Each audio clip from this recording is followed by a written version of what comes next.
Minuta za družino na Radiu Aktual Kum. Danes se sprašujemo, zakaj nikakor ne zmorem shujšati? Pri izgubljanju telesne teže je pomembno več dejavnikov, res pa se zdi, da velikokrat pozabljamo na čustveno plat.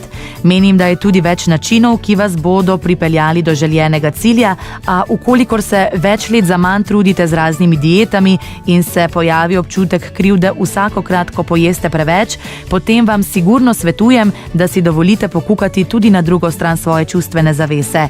Hrana je lahko neke vrste obramba ali pa najbolj poznan mehanizem za regulacijo neprijetnih občutij. Če ste že v družini morali biti vedno trdni in močni, potem je hrana lahko edina uteha, kjer si dovolite biti šibki.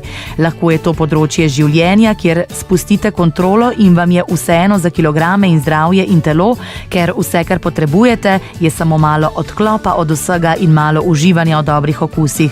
To je tako legitimna želja, a vendar se s tem težave odmaknejo le začasno.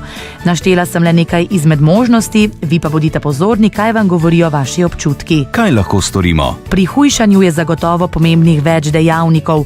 Upoštevajte vse fizične, kot so pravilna prehrana, veliko vode, dovolj spanja, veliko gibanja, ne pozabite pa tudi na psihološke dejavnike, kot so obvladovanje stresa in čustev, ki jih skupaj s hrano pojeste, izbruhate ali pa stradate. Minuta za družino na Radiu Aktual Kum.